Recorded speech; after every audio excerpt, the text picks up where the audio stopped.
This is the London is Blue podcast. All things Chelsea, keeping you up to date on the latest news from Stamford Bridge. Match recaps, previews, presented by WorldSoccerShop.com. It's the London is Blue podcast. Here's your hosts, Brandon, Dan, and Nick.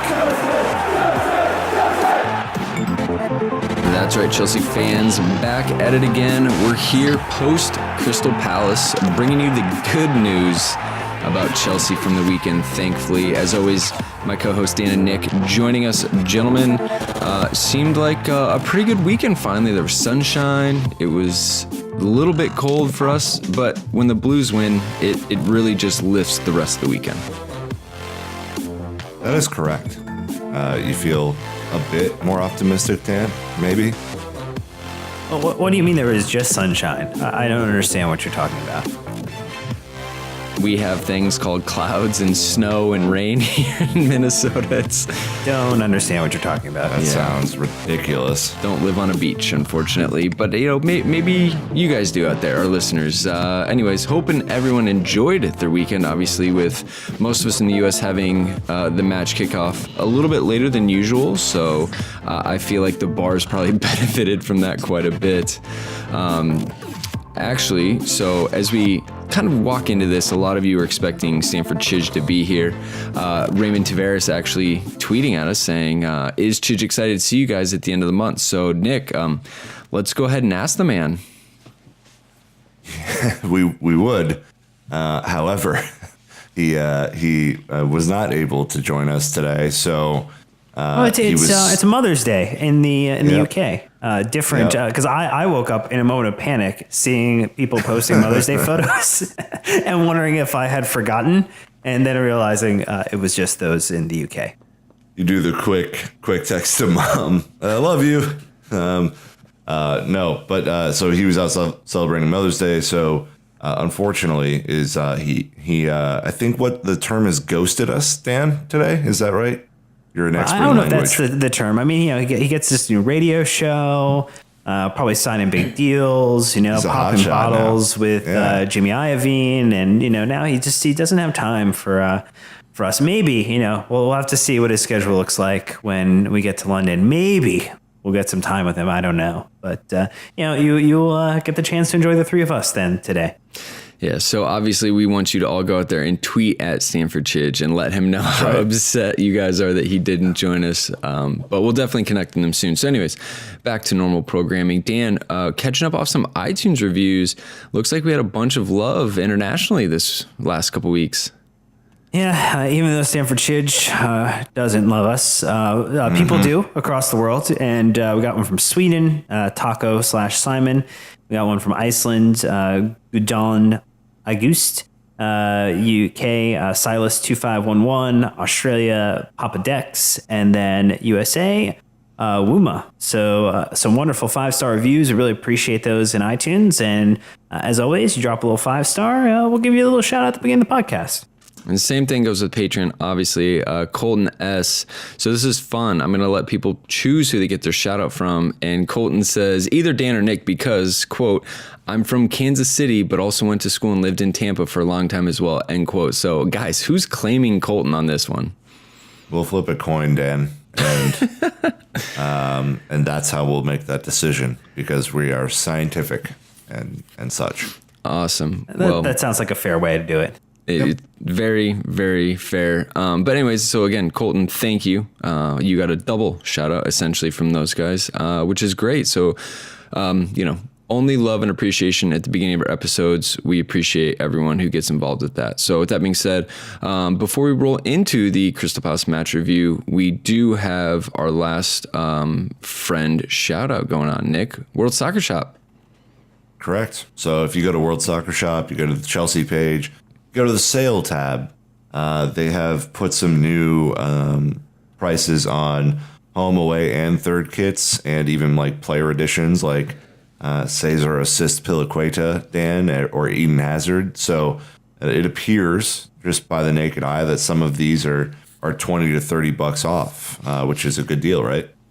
Always a great deal, and always the best place to pick up the kits from. So it's worldsoccershop.com, and you always check to see if the London Pod code gets you a little bit of an extra discount. All right, well, here we go. Crystal Palace was the last match. Thankfully, we're at Stamford Bridge, and it was this past Saturday on March 10th. Blues 2, Eagles 1. We did have some correct score predictions from Janique and Mark. Absolutely nailed it in our Facebook group, so well done to you two. We did have a question from Shane asking us about the atmosphere, and that was supposed to go to Chidge. We don't have it, but I feel like, guys, it was probably a little bit nervy going into this one, right, Nick? You know, Chelsea coming off, obviously lost 4 or 5. Barcelona is coming up after this match. Palace are down around the relegation zone. I think people were going in hoping to be surprised and pleasant, but definitely kind of waiting it out to see how the team showed up and reacted. Yeah, it kind of felt... it felt like the West Brom match from a few weeks ago to me, where there was a sense of, we absolutely have to win this game to stop the bleeding. And if we don't win the match, what does that do for perhaps the manager and his job and everything else that's been going on in the press? So nervy is probably about right. I do think, though, Dan, given the pre-match kind of festivities that happened with Peter Osgood and with the club turning 113 years old yesterday, and kind of some of those good vibes, that maybe that helped kind of ease the tension. Yeah, there was a celebratory mood, I think, and we did mention 2 names here for a quick side along, Shane and Janique, who actually, when I was in New York last weekend and absent from the podcast, got to watch the loss to Manchester City with, and 2 long-term listeners. It was really cool to get a chance to meet them in person. So, I think celebrations all around. All right, well, go ahead and walk us through the lineup, Dan. Chelsea back to the 3-4-3. Interesting. Crystal Palace have been going with this 4-4-2 of lately, but it matched up pretty well. Yeah, we saw Courtois between the sticks, and then we saw a back 3. Yes, back 3 again of Cahill, Christensen, Azpilicueta. And we saw a midfield duo of Fabregas and Conte back from a heart injury scare that put all of us on notice, flanked by Zappacosta and Marcos Alonso. Victor Moses gets a little bit of rest. And then a front 3 of Willian Hazard and Giroud, which was a nice change to see, and I'm sure Eden Hazard appreciated not having to play the 9, Nick. That is correct, Dan. Having a focal point, as Brandon has so eloquently pointed out on the show before, is usually a great asset for the offensive flow of the game, and Olivier Giroud certainly provided that against Palace. It was. It's going to be different, Chelsea having 62% possession today. That will not be the same come Wednesday. So, what are you talking about? 27 shots, 11 on target. Yeah, these are stats that are not going to roll into the Camp Nou. But we do have 3 goals to talk about. The first one, 25th minute, Willian, assist from Conte, actually. So that was nice. A little bit of a friendly deflection, but Willian continuing to just shoot his way through this hot streak, something like 12 goals and 5 assists, starting to actually turn this into a really positive season for him. So it was, not all of his shots were great shots, I think that we can say, but he did get the first goal, which is great. Dan, second one, Martin Kelly, the OG. Well, do we want to talk about the fact that how Nick and I simultaneously, we're going to say, oh no, you actually tweeted something about Willian before the goal happened. Willian burned me pretty bad yesterday, and I must take credit for this, because the first 20 minutes, Willian was just shooting at the goalkeeper. It was like catching practice, and I sent out a tweet that it doesn't look like Willian has it today. His shots are off or something like that. And at the bottom of the tweet, I put in quotes, "I'm sure he's going to make me look like a fool." And 45 seconds later, he scored, and everybody and their mother came out of the woodwork and was like, "Ha ha, look at you, idiot." and and deserved. Don't get me wrong, it was deserved, but it's almost, Dan, as if he waits for me to tweet about him and then just goes on a tear. You know, that's pretty cool when someone does that for you. Well, that's fair. That's exactly what you want. Yeah, and believe me, I will be tweeting at him against Barcelona too if it means the same result, right?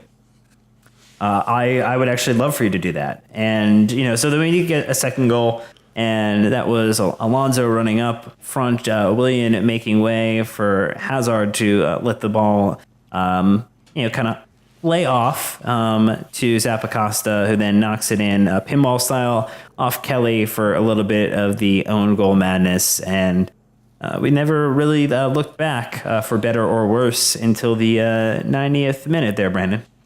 Yeah, Nick, this is classic former Chelsea player syndrome with Patrick Van Aanholt. And then obviously assist from Zaha. You knew he was going to have an effect once he came on.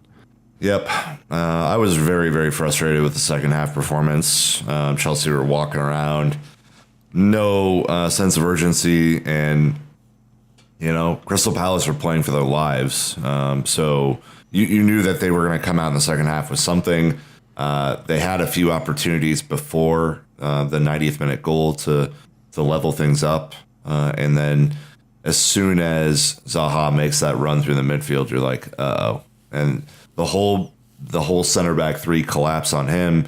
Van Aanholt's running off on the left, and nutmegs Courtois, Brandon, your boy. Yeah, it happens. You know, there's a big amount of area that you're trying to cover, and sometimes you give up gaps. It happens, but thankfully, we still got through it. Obviously, I think we'll talk about the ending to the match a little bit later, but I think that the things that most of the fans were excited to see today, guys, was Chelsea lining with a proper striker, or maybe I'm completely projecting my personal opinions around the masses of Chelsea fans and what I think. Giroud was the man today. So, Dan, throwing it to you, how do you think he did? And do you think that this is pretty much going to be the lineup on Wednesday versus Barcelona? Are we going to go with him up top? Is that what you think? I would like for us to play with him up top because it was very nice to see the meaty French forehead get some minutes, and I think he was very unfortunate to walk away without a goal. There was one very early attempt where Conte had passed it to Giroud and just was a little off. Another one right off the bar. Some headed efforts that weren't necessarily terribly great, but he just did what a great center forward can do, and that is absorb defenders to him as an attacker. And he made way for Willian and Hazard to start feasting. And Nick, it was quite the pleasure to see that happen again. And it was almost more like when we had Costa previously, or when we've had other strikers who have just been able to absorb, versus what we've seen with Morata this season, where players have basically just pushed him to the ground and not worried about him terribly. Yeah, it makes a big impact. I think it brings not only the best out of Hazard, who has room to operate and can switch sides with Willian, but I also think it brings the best out of Willian too. And I think makes Cesc Fabregas more of a threat. If you have a target man and Cesc Fabregas has a little bit of time, odds are that he's going to hit that target man, and then the play kind of skips over the midfield a little bit, and then you have to track back, and then it's a whole thing. So there are a lot of layers to this if you think about the way that Chelsea play, and certainly I think Giroud has proven enough worth to me to move forward as the starting striker. I don't think Morata has it right now. I don't know why, but Giroud has interchanged well. He's passed really well. There were a couple of opportunities that I think he's still learning how to play with these guys, where some of the crosses from Alonso and Zappacosta weren't necessarily either the right pace or at the right placement for his run. And I think they're going to learn more of that as they go. But I really thought he was tremendous yesterday and provided a nice balance to the team. I really liked Ugo's post on Facebook, and this is what he said about the Giroud lineup. He said, seeing the effect Giroud is having makes me feel so bad for all those games we played with Hazard as striker and lost. A real striker occupies the center backs, drags the defense out of shape, gives the wide forwards and wing backs so much room to do vicious damage. Like I said, I think that the team can do a lot more with that. I think that you also have to take into consideration Crystal Palace is significantly different from Manchester City, Manchester United, in Barcelona. And that's what I was kind of thinking to myself yesterday as the game went. But at the same time, that also makes me concerned that we weren't clinical in goal, kind of like you guys are talking about, because we're not going to have that many chances, come Wednesday, and we are going to have to be clinical and take the opportunities we're given. So we'll kind of see how it goes from there. The other thing that's kind of interesting, guys, is you go back to Conte's time in Italy, right? And his strikers aren't scoring a lot of goals. His teams are defensive first. I think that their lead striker had 10 goals in the competition last time they won. So that's also something to kind of think about, is I think Conte doesn't really rely on or he doesn't really play tactically to open up for strikers. I think it's a lot more difficult for them to play in this system. So we need them to be just totally locked on and ready to go. Not to completely drag on, but Giroud did make comments after the game. He's like, look, some games, the goal just looks smaller. He's like, I had a defender cleared offline, hit the post. He's like, I just felt like I had done enough to get a goal. He's like, so then after that, I just tried to stop forcing it and essentially just tried to just be involved in the play as much as he could. And I think that just shows his maturity as a veteran striker as well. Morata is going to, take shots from 30 out and just force the issue. I thought that was really good to hear from Giroud. And that also makes me think that this is another reason why he should start in Barcelona, is that he can handle the big stage and know that a game is 90 minutes and sometimes you have to let it come to you. So like I said, I like the experience that that he threw out there. I also think, not to project too much, the way that he was able to peel off, I don't know if you guys noticed this yesterday, peel off of Martin Kelly was really impressive. And so essentially, if he's backing down Martin Kelly, he was then able to kind of shift his weight and make him commit to a side. And once a center back does that, I mean, you have your run at him really easy. So I think that he's learning a little bit about the way that Chelsea play, in that, if he's able to control the ball, pass it off to someone dangerous like Hazard, and then use the center back's weight or shift to maneuver his way around and maybe make a run, that is going to be his golden ticket moving forward. And hopefully the pass gets to him in a spot where he can make something happen with it, right? That's the whole goal for him. Oh yeah, no, for sure. Yeah, I think that his link up play is going to be huge, obviously. So next one up, I guess, Nick, you probably want to talk about it. Hazard taking the shot. We've even had some questions asking about if Hazard is or isn't being selfish enough in front of goal. I mean, talk about a recurring theme since he signed, I'd like to say, Nick. Timothy J. Penny on Instagram saying, finishing is becoming quite the issue. We're not going to get many chances against Barca. What's the cure for this? I think Hazard needs to be more selfish. And cue Nick. This frustrated the absolute shit out of me yesterday. I was in the group, the group text that we have, yelling about this, especially if you take, the few examples that we had in the second half to get the third goal, and Hazard passed up shooting in a either really good position or a decent enough position to shoot, passed off to Zappacosta or passed off to Giroud. I think he is part of this finishing problem, because yesterday he had the ball in front of the goalkeeper and elected to just slide it through and hope that someone else would do the job. And it might be a smart football play, and obviously he's a better football brain than I am, so take this for what it is. But as a fan, it was frustrating because he's our most talented player, and he basically has a one-on-one with the goalkeeper, and you would bet on Hazard making a goal happen there 90% of the time if he takes a shot. And so, yeah, I do think that that Timothy's right here. Like, if we have any chance, moving forward in this season to even finish top 4, he has to be selfish. And, I take the couple of examples from yesterday, and then I compare it to the shot that he did take from 30 yards out and put in the middle of the shed end. And you're like, what the hell, man? Like, you have to either be more selective with the shots that you take or just start shooting more. I don't think anyone's going to be mad at Hazard if he starts having a go. But, like Willian did yesterday. Willian's first 3 shots were just target practice right at the keeper. Caught him very easily. But, he kept, shoot or shoot. So he kept shooting, and it ended up working out for him. So that's just my complaint on this stand. I really, really think that he needs to be kind of a leader by example when it comes to shooting. And if we have the ball 3 yards away from goalkeeper and, Hazard's right there, he needs to bury that, period.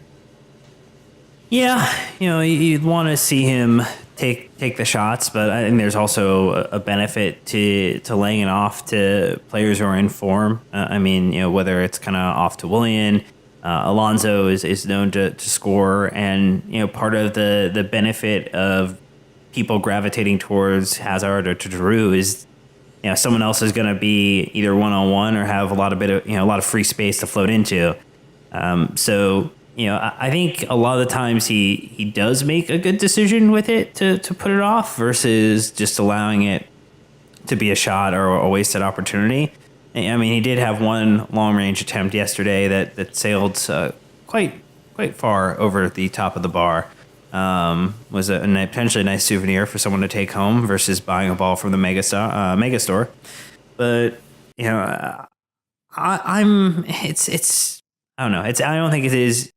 It is who he is as a player. As much as we might want him to shoot more, that I don't think is ever going to change in his game. I think we need to account for him to be a double-digit goal scorer every season in the 10+ category, but I don't think we should expect him to rifle off anything other than pretty good opportunities. I don't think he's going to take a compromise shot. I don't know, actually. I think that it's in his locker. We've seen it. I think, to me, it depends on the team and the situation. Watch him at Barcelona. He's gonna be up for that. He's gonna be looking to do damage, and he's gonna shoot, just like he's done in our other Champions League games. For whatever reason, Crystal Palace is not. It doesn't entertain him. He doesn't get excited about it. So he's out there. He was passing 10 yards out in the middle of the box. Yeah, it's a great run. Zappacosta's coming in. Someone's open. But are you kidding me? Like, he will shoot on Wednesday. Like, let's have a comparison. I would be pretty confident in saying that we're going to see a different Hazard on Wednesday compared to what we saw today. Today, it's not that he couldn't be bothered. It's just it's not that exciting. Scoring against Crystal Palace doesn't get Hazard jacked. Scoring against Barcelona in Barcelona will get him absolutely hyped. That's what I think. I wish it wasn't like that, though. Oh, of course. And not to say that all games mean the same and that all games have, everyone's 100% game face on every time. Like, I realize, like, we're all human, right? Like, I understand that. I am trying to understand in a match where we're already comfortably up why he wouldn't just start whacking a few and seeing if he could increase his goal tally. We'll get his one, right? Like, get the one and then pass. Job done. Exactly. But we have to, I think the thing that the team has to realize is, like, that third goal yesterday would have made it nigh on impossible for Palace to come back. And that way people can get rest, ahead of Barcelona, maybe subbed off a little bit early. It just, like, there was so many factors going into that where I was just like, get the goal. And, then at the end it's a scramble because it's 2-1 and, there's a whole bunch of, late drama. You could argue a lot that, one of Palace's goals that was called for a foul should have counted. And then we're in a 2-2 position and completely out of the top 4. So it's very frustrating. Chelsea needs to be clinical moving forward, period, and put away the chances they have. Yeah, it's going to be tight on Wednesday. I don't know. We'll see. Kind of more concerning, though, guys, is obviously the the second half change of performance from Chelsea, again, like two different teams out there. So, I mean, Dan, what did you think the most frustrating part about that second half was yesterday? Was it maybe like Crystal Palace's subs? Was Zaha coming on? Was it Conte's subs? Maybe the team's mentality, thinking ahead to Barcelona? Like, why did they seem to fade, essentially? The part of the question that you asked first, which would be the most frustrating or bothersome part, it would be cute if it wasn't a pattern or a trend that had been forming, but Morata coming on as a substitute, knocking the flag out of the linesman's hand, and earning another yellow card, which, as our friend Dan Levine did put together the numbers, a little bit of a number cruncher there. In the last 2 months, Morata has played just 294 out of a possible 1,200 first-team minutes for Chelsea. In that time, he's accumulated 6 yellow cards, one every 49 minutes. Just gonna let that sit there for a second. Well, you can hear Nick's exasperated sigh. You can hear Brandon looking to come in and maybe take the young hairdresser and rake him over the coals. Well, I mean, you don't care if he scores, but that's the problem, right? Like, we will take bad behavior or like not being disciplined if you score. But the problem for Mr. Morata, you got to get yourself a striker who can do you both. One that can be undisciplined and score, like a Costa versus a Morata who is undisciplined and then doesn't score. Is that what you're saying? More or less, yeah. So what's frustrating about yesterday for Morata, and by the way, Morata's thing was not even the most frustrating part of my day with this match. The most frustrating part is this originated. James Tompkins and Andreas Christensen have a bit of a scrap at the opposite end. Then Marcos Alonso comes in to push Tompkins off of Christensen, and they have a bit of a scrap. And then at the other end, a couple of minutes later, Morata's getting in Tompkins' face about God knows what.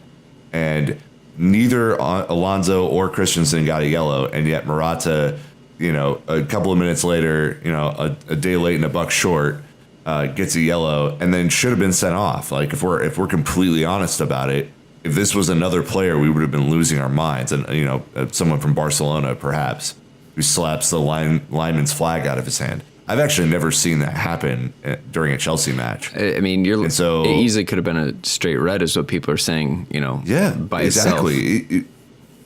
And none of this is for play that's happening on the field.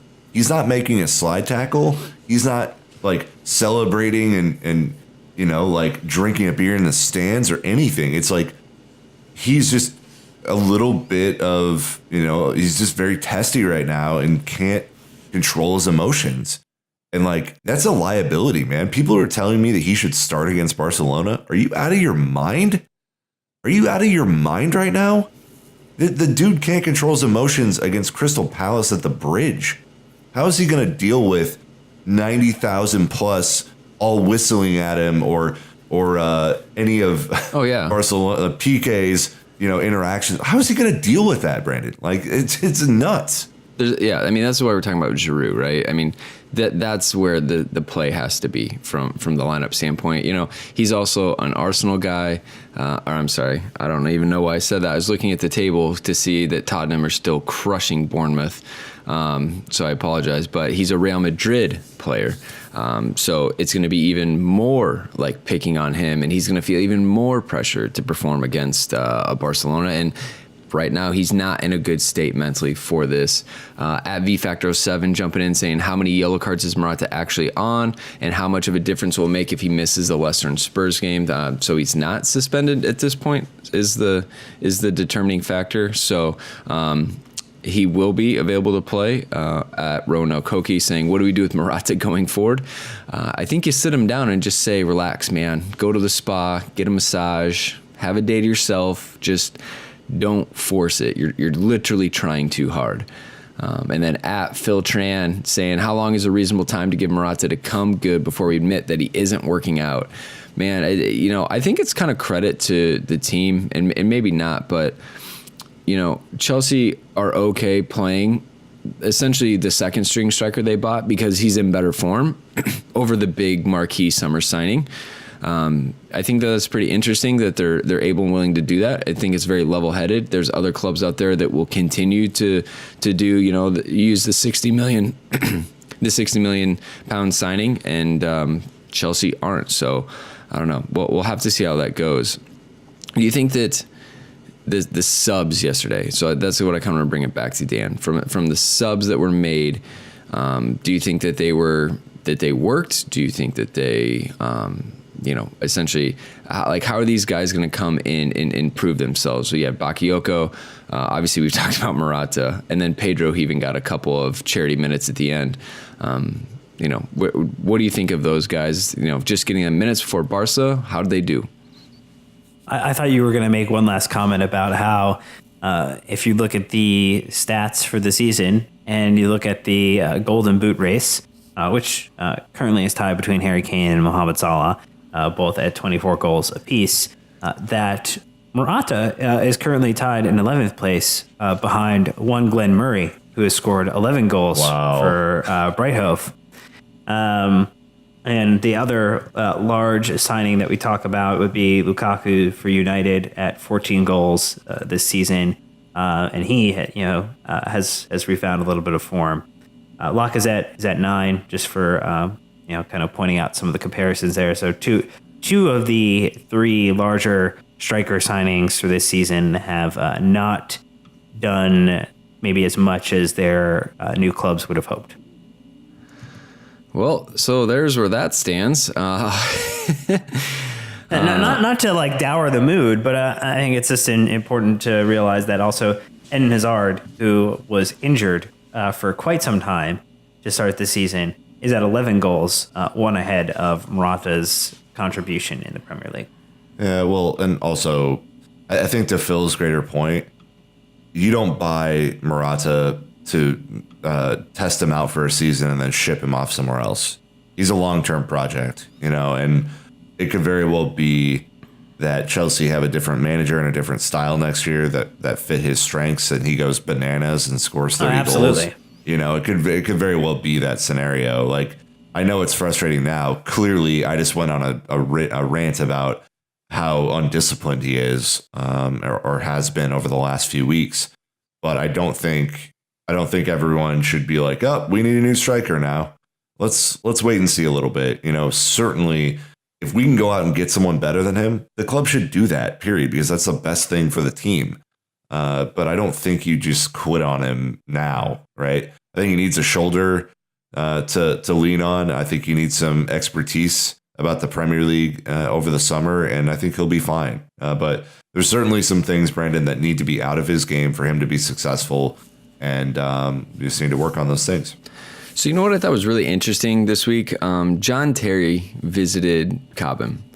I'm interested to know if he came on his own, or if maybe he was invited after the quotes, of Conte talking about JT at the club and how important his role was and he wanted him to stay.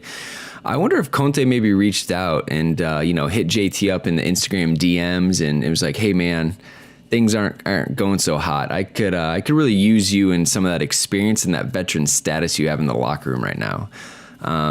I don't know. I think it's really interesting to see JT around the club right now, especially in a time where it's a little bit rocky. Lampard, obviously, there with the U18s and Morris. What do you think, Dan? Is John Terry coming in giving a pep talk, or is he just taking a stroll down memory lane, hanging out? God, he should be giving all the pep talks.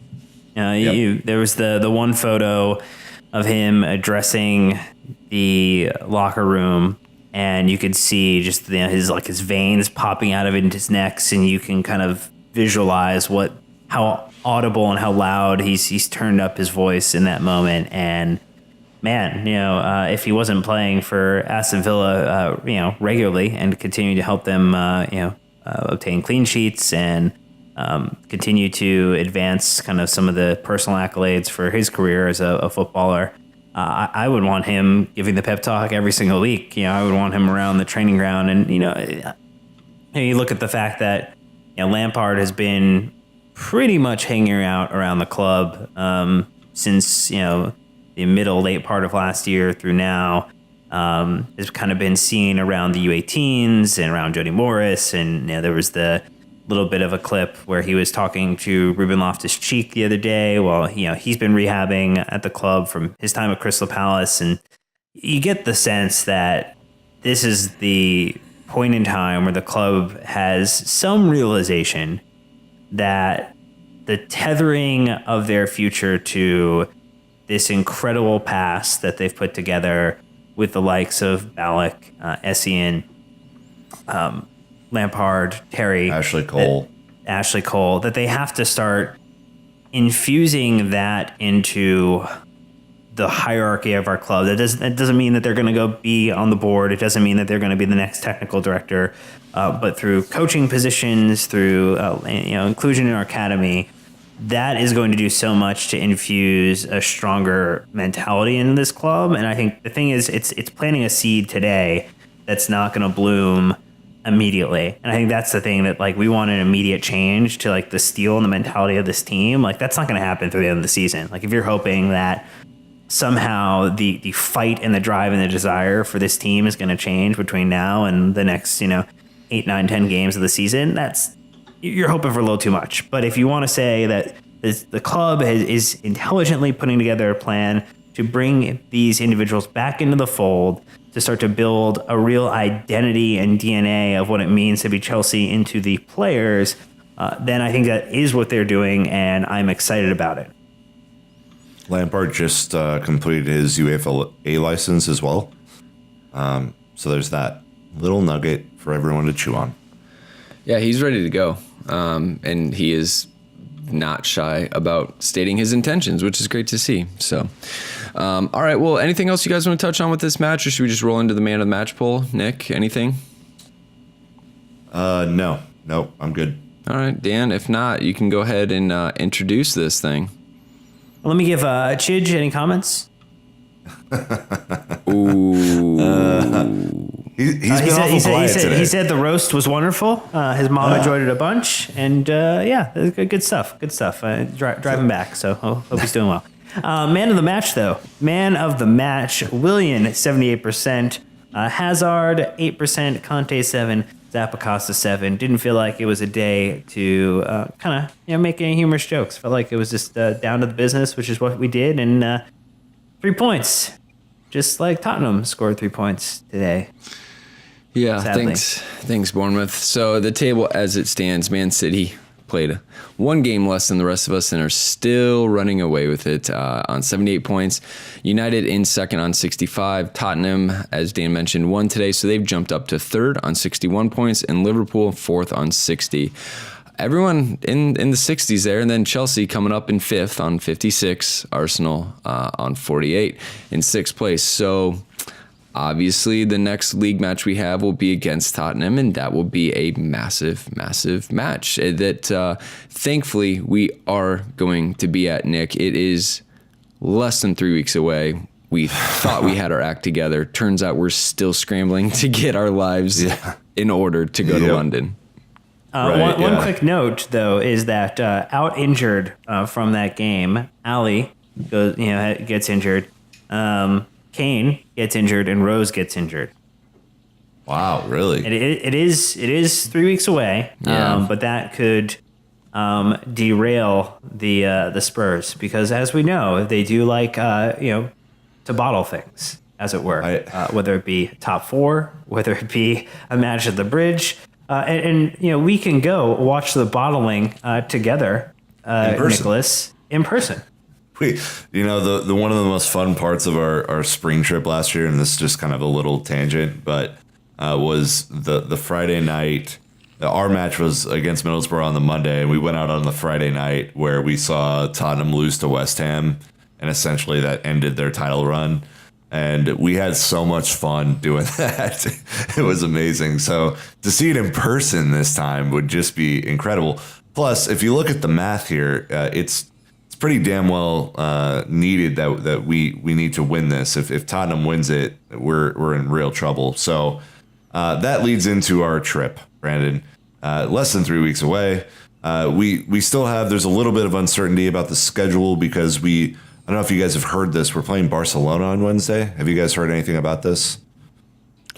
Rumors, little rumblings, nothing concrete though. Yeah. So the schedule might change a little bit. If Chelsea, Dan, are somehow able to pull out a miracle, we may have a Champions League quarterfinal at home during the Tuesday or the Wednesday. So we're still finalizing that, but you can sign up for the trip. I think up to the day that we leave, which is on the 29th, and make the payment to come. So, Dan, any other thoughts on what the people need to do? Yeah, I mean, it's just money, you know? I mean, you can make more of it. And why not come join us? You know, potentially we'll either be celebrating the fact that we've beaten Spurs and are now in the top four and are going back to the Champions League and can attract quality players and managers, or we can all get sad drunk together about going to the Europa League and realizing we're going to have to just basically play youngsters for the next 5 to 6 seasons. So either way, you'll have a great time with us. You know, just put the money on the table and, you know, sign up for the trip with XL Tours.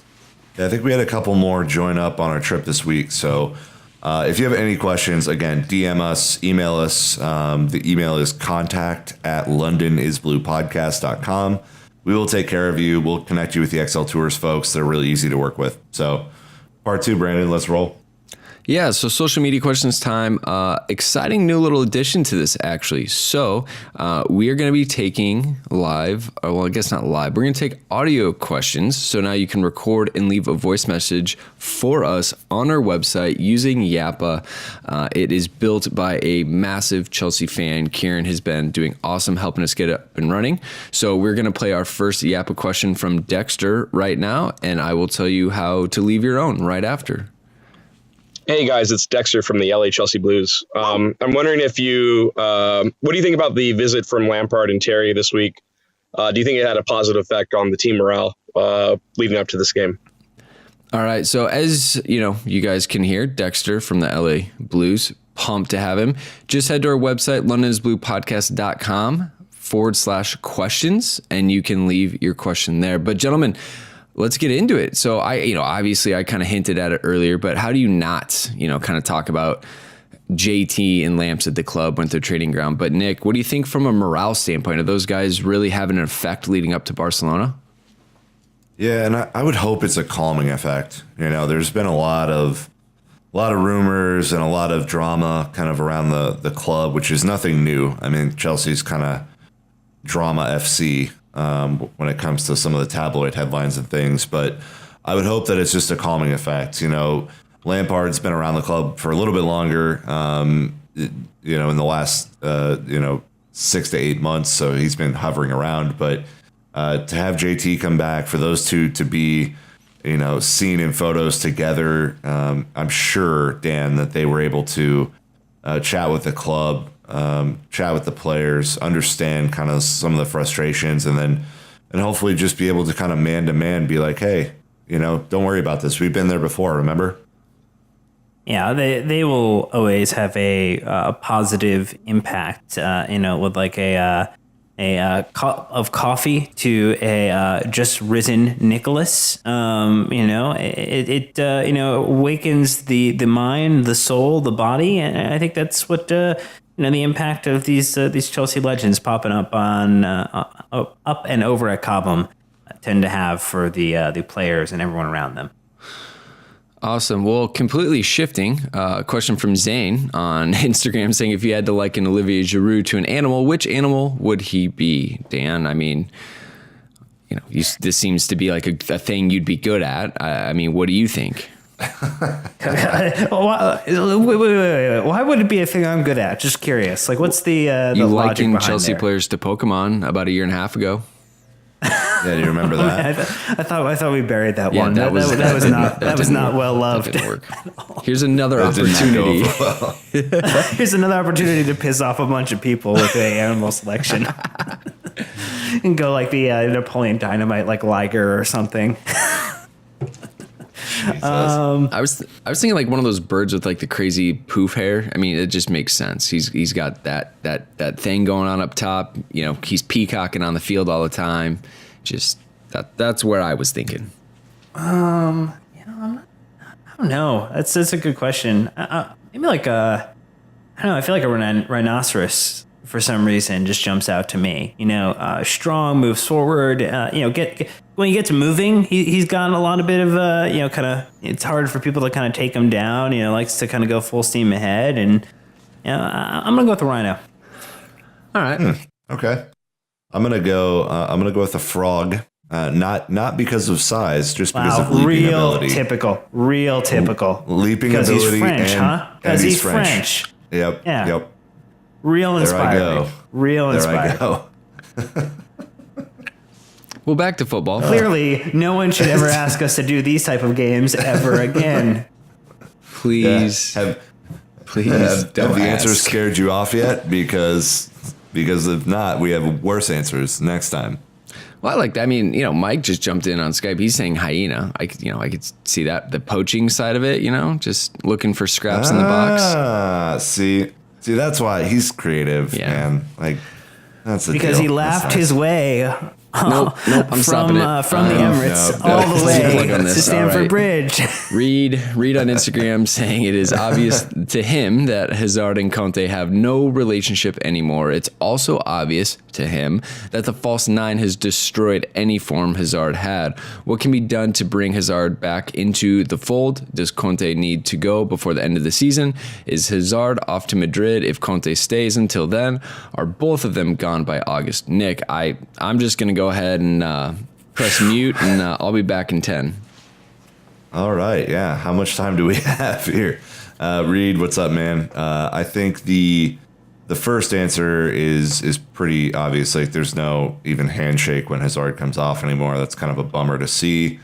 What can be done to bring him back into form? Well, you play Olivier Giroud and let him do his thing, and hopefully get more comfortable that way, because he has someone who's willing to interchange with. Conte, I think we've said this on the pod before, does not need to go before the end of the season unless, we keep losing ground. I think the Tottenham match is going to be big for him. I also kind of think the club don't want to do his payout, so we'll see what happens there. And then I think there is a strong possibility that neither Hazard or Conte is at the club this summer. So that's the unfortunate side of things, Dan, but I just don't know if there's any desire on Hazard's part to be here. Yeah, obviously the last relationship that Antonio Conte ended just came through text and probably a WhatsApp communique. And I would love to be invited into that message thread right now to see the last time there was a red receipt on the communication back and forth between the two of them. It's unfortunate. I think, if one's got to go, I'm probably wanting to keep Eden Hazard as long as he's staying for another 3, 4, 5 years. Because, we tend to rotate through managers. That's just who we are as a club, and that is not currently changing. So if you give me one and I got to pick, I would like Eden Hazard to, be reassured that they will find a manager, unlike Mourinho, who will ask him to track back, and unlike Antonio Conte, who will ask him to play the 9 up top and force him centrally when he prefers to kind of float in from the side. So. Well, then Jason Wyatt jumping on saying, Conte, should we read into Conte walking straight down the tunnel at full time and not applauding the fans like he usually does? I mean, this kind of goes back to the whole atmosphere discussion that we've had multiple times this season. Conte isn't as animated this season. I said I get it. It's easy to be animated and excited when you're on a 12-match win streak. It's a little more difficult to be that animated when things aren't going to plan and you're struggling a lot more. But I don't know. I mean, there could be a million different reasons why he did that. I think that he has a good track record of applauding the fans, Jason. So to me, if it happens multiple times the rest of the season, then I think we can. But to me, the sample size is just too small at one. I don't know. Nick, what do you think about that? If I had to guess, I think that he was really frustrated with the last 20 minutes of the match and just wanted to go and prep for Barcelona. I don't know if there's anything in that. There seemed to be a pretty decent atmosphere before the match, so I'm not looking too much into this. I think more than what we already have with his demeanor all season. All right. Last one we have is one for the future. So M Rossell 16 on Instagram saying, do you think that Zaha would be a good fit in our system?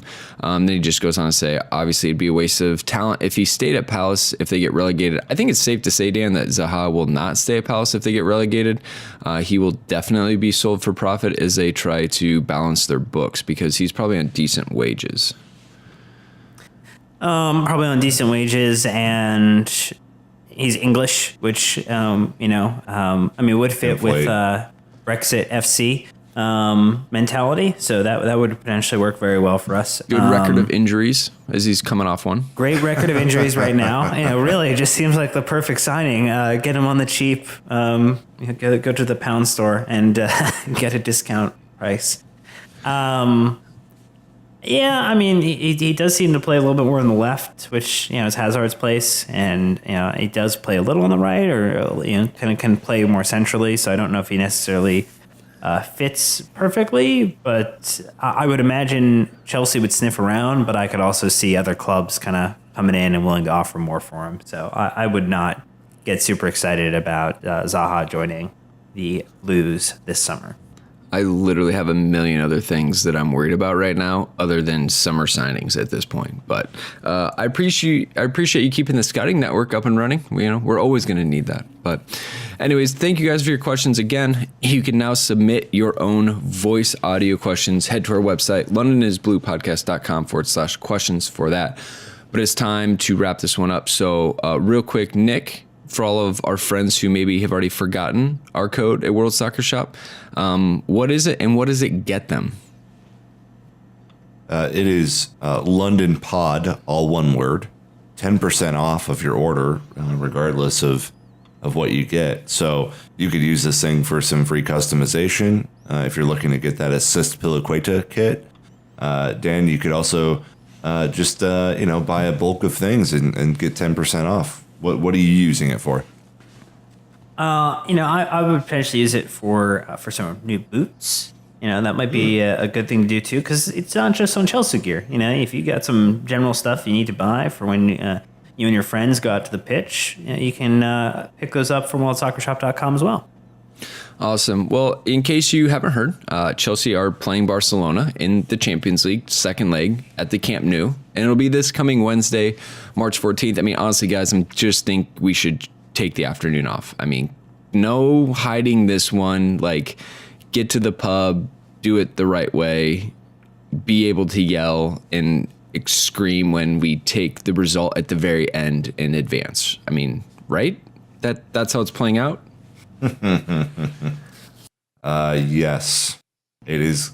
This is going to be just interesting to watch. There will be a lot of tactical nuance to this. I think Antonio Conte realizes this could be the end for him if things don't go well. And not saying he'll be sacked immediately after, but it's kind of the end of the ambition for this year. So I think the team will be up for it, and let's just see what happens. All right, Dan. Well, obviously, we've got a I would say, compared to most teams, a good record against Barcelona.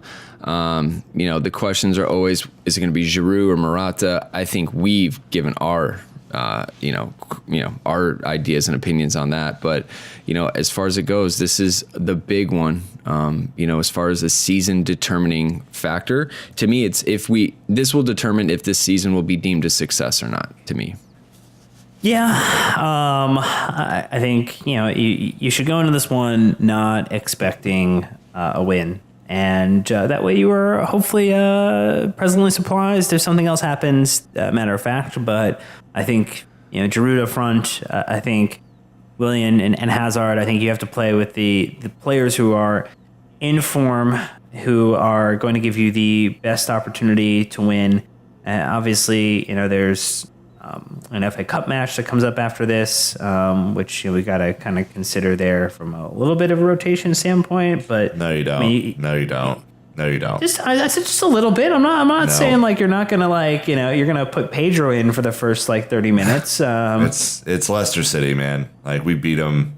I'm not worried about it. No, all of the eggs are in this basket proverbially. Well, I mean, I don't think we're gonna 2012 it. Just to put it out there. Like, I don't think we're gonna go on this magical run to win the Champions League, but I would be more than happy to be surprised in that run. All right. Well, let us know what you guys think. I mean, obviously the lineup is going to be the biggest point of contention, I think, for most Chelsea fans. But huge one coming up. So with that being said, no, let's just go to final thoughts. I think we're just going to wrap it up, gentlemen.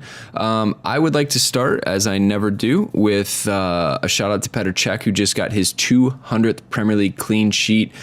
First goalkeeper to do that, a massive record. 162 of those were at Chelsea. So Arsenal, piss off. You haven't done really anything to help him or his career at all. Cech, Chelsea legend. Love it. Nick, what about you, man? Yeah.